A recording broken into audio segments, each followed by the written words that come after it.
Bonjour à tous, aujourd'hui vidéo théorie One Piece sur la lettre D. D'habitude, quand la communauté parle du D, le sujet traité est la fameuse volonté du D. Sauf que, comme vous l'avez vu dans le titre, j'ai décidé de vous parler d'une autre facette de ce fameux D. Généralement, on parle plus du fait d'être une espèce d'élu pour le monde de One Piece. Donc le sujet de la vidéo est que j'en suis venu à la conclusion que le D est une malédiction. Du coup, je vais vous expliquer mon raisonnement qui me fait dire ça. Ce qui va suivre est une remise dans le contexte des informations dont nous disposons sur le D ou des suppositions qui semblent crédibles. Dans l'univers de One Piece, certaines personnes, pirates, révolutionnaires ou marines, portent l'initiale D. Cette mystérieuse initiale a été appelée la volonté du D, d'où les théories sur cette fameuse volonté, par certains personnages de One Piece. Certaines personnes surnomment les porteurs du D par le terme de ennemis naturels de Dieu, d'où l'idée qu'ils sont des élus. Il est impossible de savoir quelle est l'importance de l'initiale du deuxième nom partagé, mais il semble que tous partagent une foi similaire dans leurs propres rêves.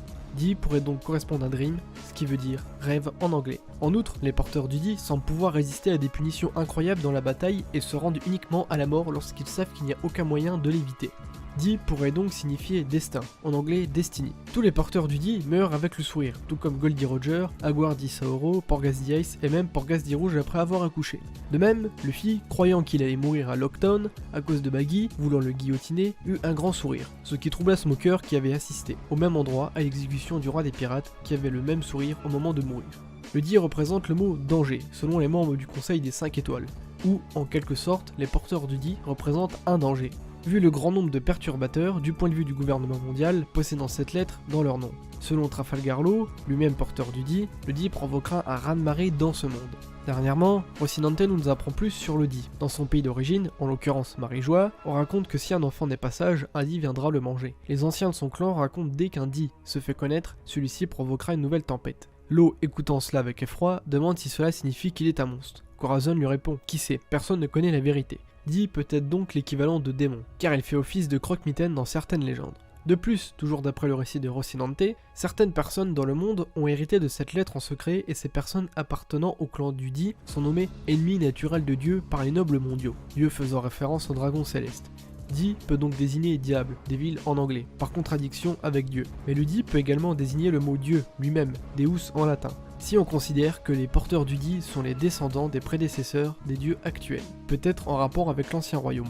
Enfin, Rocinante conclut, en s'adressant à Law, par « Si les dragons célestes sont communément considérés comme des dieux, alors ton but est peut-être de détruire le monde. Le D peut donc signifier destruction, ou destructeur. » Voilà, on remercie donc One Piece Encyclopédie, il me semblait nécessaire de refaire un point sur le sujet, même si ça peut paraître long. Maintenant, intéressons-nous aux porteurs d'Idi connus. Commençons par les personnages qui sont morts. Goldie Roger, le roi des pirates, l'homme qui a tout conquis, est mort exécuté sur une place publique aux yeux de tous. On ne connaît quasiment rien de sa vie, mais on sait juste qu'il s'est rendu de lui-même après avoir dissous son équipage. D'ailleurs, quand Rayleigh repense à ce moment, des larmes coulent. Agwar di Saoro, le géant qui sauva Robin du Buster Call. Il sera une exception qui pourrait contredire l'idée de cette vidéo. Porgas di Rouge, femme de Goldie Roger et mère de Porgas di Ace. Elle portera son fils pendant 20 mois afin de le protéger du gouvernement. Elle mourra ensuite après l'accouchement. Porgas di Ice, vous connaissez ses liens et le reste. Il se fera tuer en voulant sauver Luffy, cependant à cause de sa capture, il entraînera la chute de son capitaine Barbe Blanche et l'engrenage Barbe Noire qui se mettra en route. Passons aux vivants. Wong qui dit Luffy. Comme Ace, vous connaissez déjà tout de lui. Luffy n'a sûrement pas encore assez vécu, quoique, mais on y reviendra, pour appuyer l'idée que le D est une malédiction. Monk qui dit Dragon, père de Luffy, fils de Garp. Chef des révolutionnaires, personne la plus recherchée au monde, on ne connaît quasiment rien de lui, mais j'aime bien la possible idée qu'il se soit lancé dans cette quête de révolution suite à la mort de sa femme.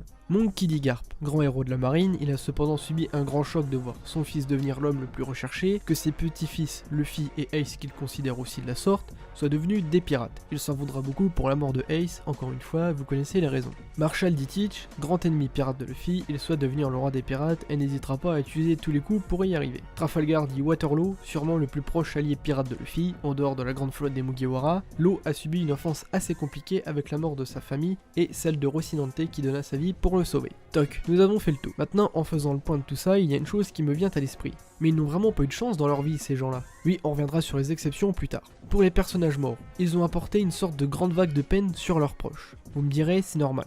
Mais là, je trouve la chose quand même bien mise en avant. Ensuite, pendant leur vie, ils ont subi des choses assez dures à endurer, comme j'ai pu les énoncer pendant le descriptif des persos. Et il y a aussi la poisse qu'ils apportent aux autres. Roger a rendu son équipage triste, ouais, c'est bizarre à dire comme ça, mais c'est le cas. Il a aussi causé du tort à sa femme et son enfant, Ace a condamné l'équipage dont il faisait partie, Law a causé la mort de Rocinante. Avec tout ça, je me dis que la fameuse volonté du dit, elle ressemble plutôt à une malédiction au vu des soucis qu'ils acquièrent durant leur vie. Vous me direz, c'est peut-être qu'une simple coïncidence, qu'il n'y a pas que les dits qui ont la poisse, mais d'autres persos de One Piece qui ont un passé assez douloureux. Certes. Avant de continuer sur pourquoi le dit aurait un lien avec une malédiction, voyons les possibles contre-arguments. Luffy n'a pas encore porté la poisse aux autres personnes qui l'entourent. Alors oui et non, car beaucoup de monde se sont sacrifiés pour l'aider, et selon la vision de Shirley, Luffy va détruire l'île des hommes poissons. Ensuite, le cas de Dragon et Saoro. Manque d'informations sur leur vie. Et pour finir, Barbe Noire qui ne répond à aucun des éléments, j'en viens à la conclusion qu'il n'est pas un dit. Probable ou pas, je n'en suis pas forcément convaincu moi-même. Après on peut dire que lors de son combat contre Barbe Blanche, au moment où il allait se faire atomiser par le padré, au lieu de sourire à la mort, il avait un visage pétrifié par la peur, et eut le réflexe de lui tirer dessus. Certes, comparé à un Ace ou Roger, il n'était pas sûr de mourir à 100%, mais bon, ça reste louche. Attention, c'est maintenant que ça va partir en grosse spéculation pourquoi le dit est une malédiction. Supposons que les porteurs du dit soient des habitants de l'ancien royaume, qui s'est mangé la guerre contre les 20 royaumes, possiblement Raftel. Les descendants ont subi une malédiction en rapport à leur appartenance à ce royaume avec la lettre D dans leur nom. Désireux de vengeance contre les nobles de ce monde, et désormais Tenryubito, ceux-ci ont sollicité l'aide du trésor de Marie-Joise, peut-être Im ou l'armantique Uranus, pour se protéger de ces démons comme ils les appellent. Pour ce faire, la puissance de ce fameux trésor lança une malédiction sur ce peuple, ce qui expliquerait pourquoi les Dits subissent tant de choses dans leur vie. D'ailleurs, l'idée du croque-mitaine dit pour les enfants des Tenryubito peut expliquer la crainte de ceux-ci à l'égard des Dits à vouloir se venger. Pour résumer, au vu de ce que nous connaissons des Dits et des événements qu'ils subissent et font subir à leur entourage, j'en ai déduit qu'on n'est pas sûr de la malchance ou une simple coïncidence. Il doit y avoir une raison là-dessous. Ensuite, avec ce que nous connaissons, je vous ai proposé cette option qui peut donner une explication. Je tiens aussi à préciser que je ne dis pas que la volonté du dit c'est une chose complètement inventée, parce que c'est Roger lui-même qui nous en parle. Mais cette volonté du dit peut être accompagnée par une malédiction, quelque chose comme ça. Bien sûr, il est fort possible qu'Oda a juste voulu faire passer un message avec ses personnages, qui est, malgré tout ce qu'on peut endurer dans sa vie, il ne faut pas perdre espoir en ses rêves. Mais il n'empêche que dans le cadre de l'histoire, ce que je vous ai présenté semble pouvoir s'y intégrer. Ça ressemble pas à une aberration quand même. Et ça peut complètement s'intégrer dans le monde de One Piece, parce que on a par exemple Hawkins qui a son pouvoir de voodoo. Alors pourquoi pas une malédiction ? Le côté peut-être un petit peu magie occulte n'est pas à exclure pour le futur de One Piece. Du coup, donnez-moi votre avis et tout le reste, et sur ce, à la prochaine.